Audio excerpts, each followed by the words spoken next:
Okay, here we are back at Inkscape, and today we're going to talk about cloning. There's two different ways I could create a sprite sheet. I'm probably not going to use this way. Excuse me. But it's worth talking about because it comes up in a number of different ways. So what we're going to do today is we're going to work on cloning our rabbit so that we can keep that same basic body shape for all of these other guys. So the first step is to look at what's common between the rabbit and everyone else and what's not. And the only real changes here are the ears. I'm not going to worry about the face just yet.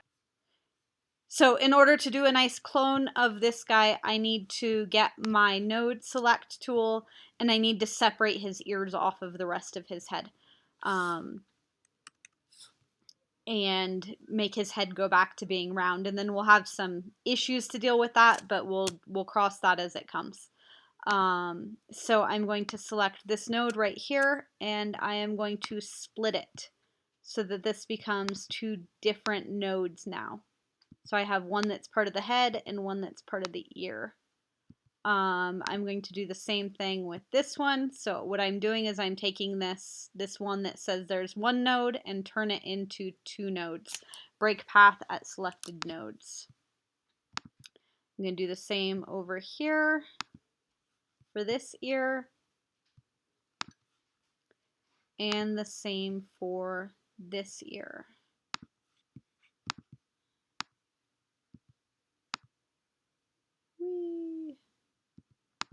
Get this. What I really wanted to do here was this. I'm undoing, and then I can grab, I can grab the whole ear here and move it. But I don't know if I actually got that path separated. I didn't. Okay. So split that one, and then I can grab this one, and this one, and move that whole ear at once. But I grabbed the wrong one. Oh well. So much for that.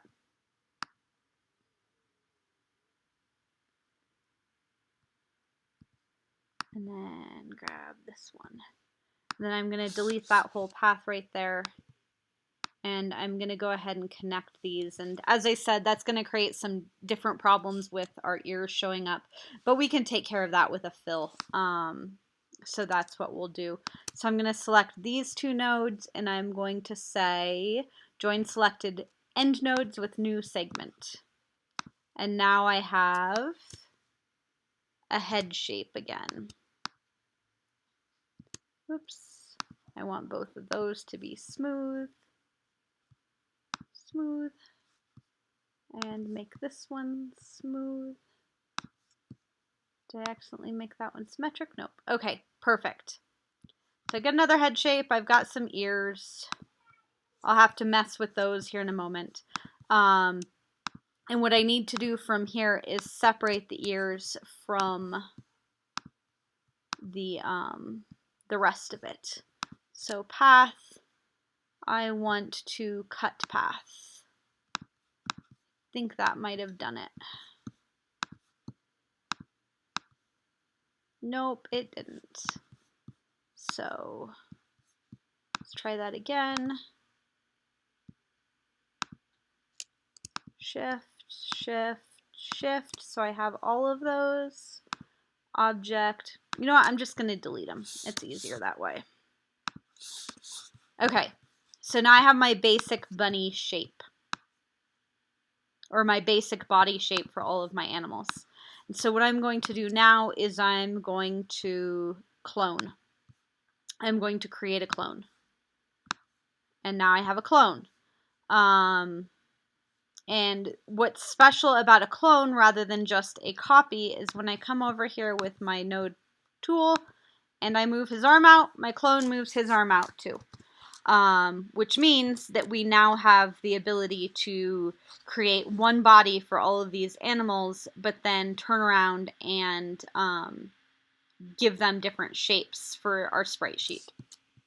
So I can move this clone over to the pig.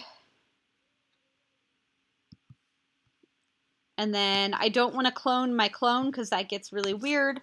I'll I'll clone my rabbit still. So clone, create clone. The other thing I should be able to do, and I'm going to check here, is I should be able to duplicate my clone and have that one actually go back to the rabbit. So in order to duplicate, it is Control D. So I just did that.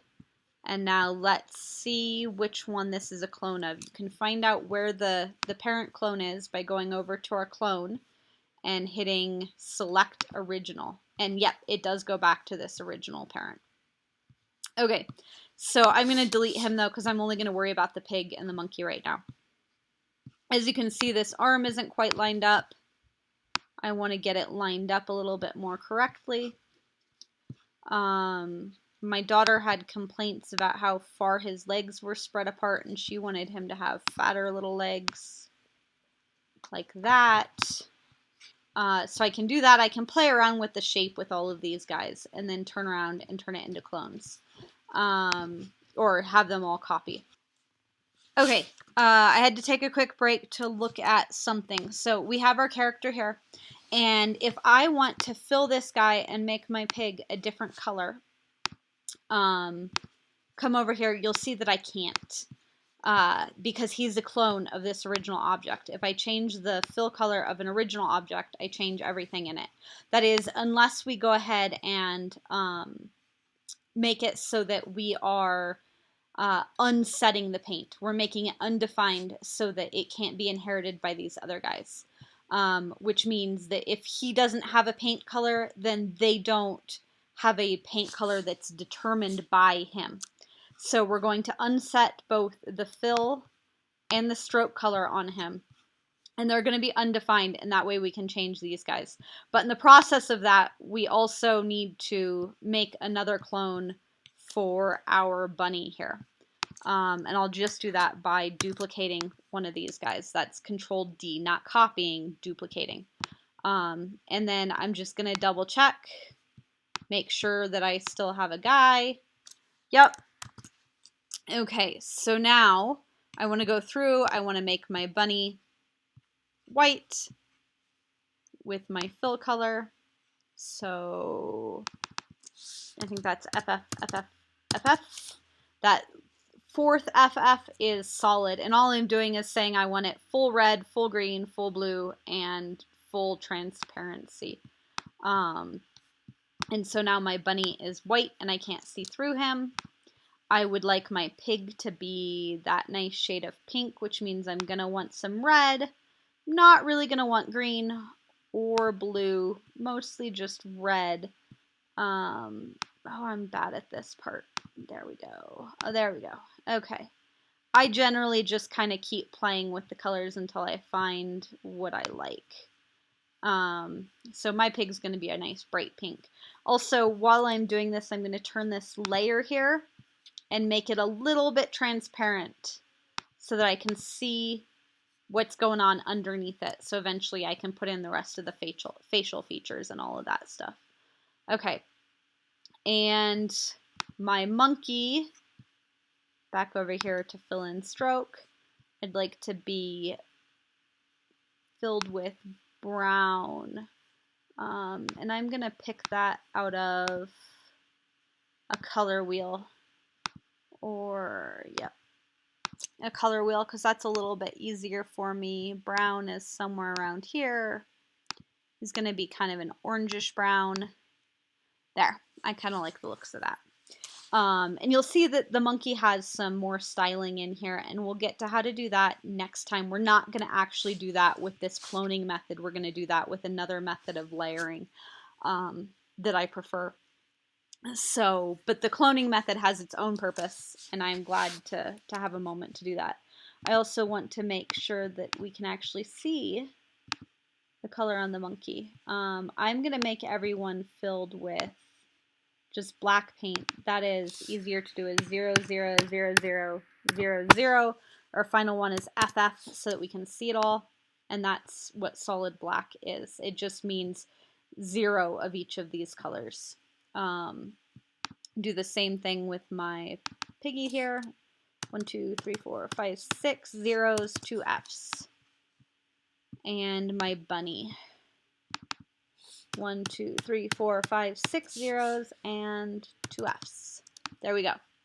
Now, in the process of that, this layer right here is going to be called bodies, because we're going to have to put our ears on top of them so that we can cover up the line here that the head is making that we don't want it to actually make in the end. So we'll go ahead and do a couple of set of ears. I'm not going to finish it all, but I'm going to show you what that would look like.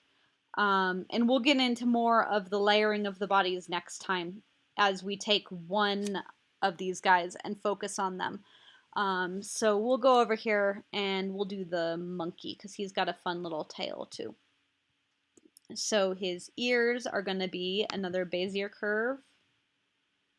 I want them to go right on the head. Actually, we're going to want them to go in a little bit, and I'll show you that in a moment. And I do have a better method of doing this that we'll do. Oh, I didn't use a Bezier curve there. Oops.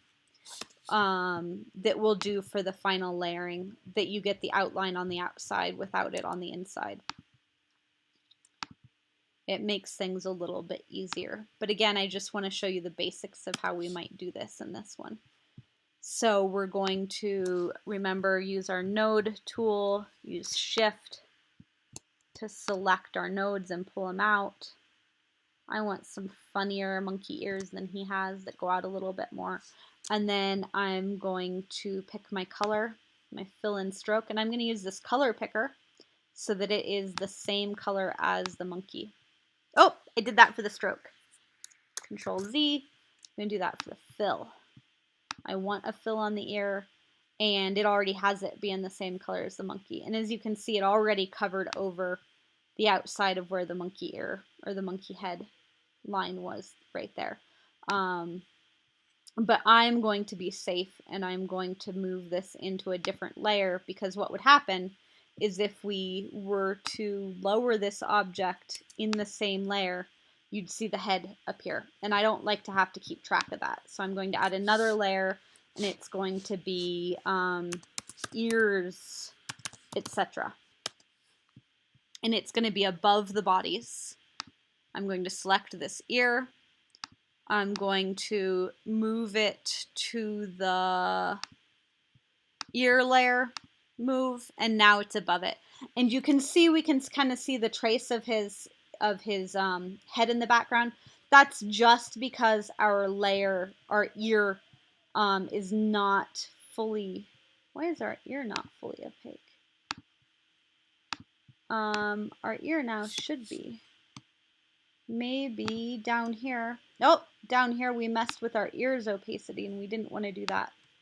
So now it's fully opaque, and you can see that there's a difference of color here between the ear and the head, or a difference in opacity. That's just because we were playing with our layers so that we could see through them. Layers, come on, there we go. And I had messed with the opacity in the layer. So if we pull that opacity all the way up, we'll be fine. Okay, so I'm going to do the same thing for the next ear. And actually, I'm just going to take this one.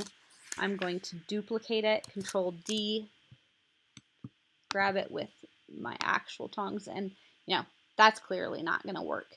So what we're going to do is we're going to type H, and that's going to flip it horizontally. If you type V, it would flip it vertically. And then I'm going to go ahead and I don't quite like the way that lines up because our head isn't quite symmetric. So I'm going to rotate a little bit.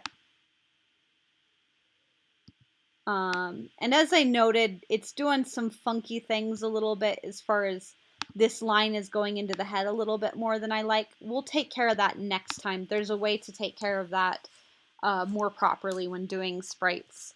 It just doesn't work with our cloning method. So there's our monkey ears. I want to do his nice little tail coming out from the back.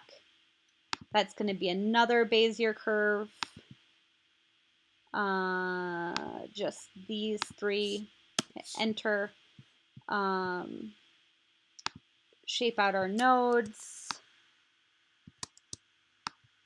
I want this particular one to be smooth again so that you can't see that little point. I actually want to move this up a little bit because I don't like how sharp that is. Okay, there we go. And then move this one. Now we've got kind of a monkey tail thing going on there. I want to loosen that up a little bit. There we go. That looks better. We don't want our monkey tail to be above our body. So we're going to, again, shift this. And I'll make it so that I grab two nodes so that this particular node goes in a little bit further. If I were being really good, I'd actually put it as far as his tail was so that we could get the curve going right. And as you can see, I did go ahead and do that. So we don't want that tail showing. And the way we're going to do that, again, is with our layers. We're going to add a layer. And it's going to be behind the body.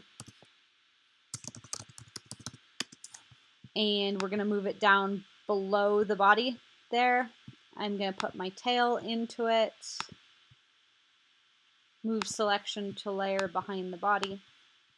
And now that tail's coming out from behind his body. And I want to up the stroke on all of this. So I'm going to select them all. I'm going to do fill in stroke, stroke style, and I want that to be 2 pixels. There we go. That gives it a little bit more of a cartoony look. I still don't love quite what that tail's doing, but we'll fix that more. I think we're going to either work on the monkey or maybe this goat down here next time to get our complete sprite sheet. Okay, so now I still have a face left to do. We're going to go to our layers again, and I want to change the opacity of the body so that I can actually see through what I want to do with that face. I'm going to create some cute little kawaii eyes with a different color. Stroke wants to be black, not white. Black is all zeros. 1, 2, 3, 4, 5, 6 zeros, 2 Fs. There we go. And I want my fill to be white, which would be all Fs. There. Move it around. Remember, we can change this to a path, object to path. And now I can actually edit these nodes to be exactly what I'm looking for, so they're not quite so circular and perfect. Maybe we'll have them be a little bit bigger at the bottom. There we go. Okay. And I'm going to duplicate for his next eye. Control D. That might not have worked. Yep, it did. Okay. And then have a little Bezier curve for his mouth. Oh. Control Z because I can't find. Oh, Control Shift Z. Okay. I want to change my stroke paint. Oh, it is all black. Okay. That Bezier curve just didn't do anything for whatever reason. There we go. So I've got a little mouth for him. And I'm going to take all 3 of these objects and move them to the layer that is ears, etc., so that they're up top. Okay. I want to make his mouth 2 pixels, and I want to make the caps be round. So now, instead of being a nice square cap like it was, it's a nice round cap that goes all the way out. You can change your joins that way too, and we'll talk a little bit about that next time. I feel like that isn't in the layer I want it to be. It is. Okay. Oh, I think what happened is we got our fill in stroke opacity down again. I don't know why that keeps happening. But remember, you got to check 2 places for your opacity. You have to check in your actual paint, fill, and stroke menu, and in your layer menu if something's not quite acting the way you want it to. And I see a good example here actually of some end caps that I wouldn't mind changing. So I want him to have a nice round join there, and that way you don't get those awkward squares. You can also play with some different styles, but I always prefer the round ones for this kind of cartooniness. I'm going to fix his ears too.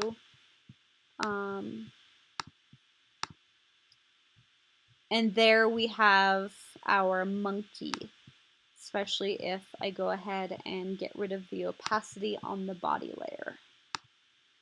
You can all be the same color. Now, he's not perfect because we haven't gone through and done the shading that is the rest of his face and his little tummy, but we will do those on another round because, again, the cloning's useful for a lot of things, and this was a good example of how to show it to y'all, but I don't love it for creating of the layers because there's just too many different things to do.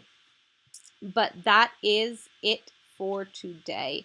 Next time we will get into doing a very multi-layered sprite so that we have different pieces that can be moved around so that when the sprite is walking or moving or doing whatever, we're just duplicating particular body parts and getting them on different layers so that we can like the way that they look.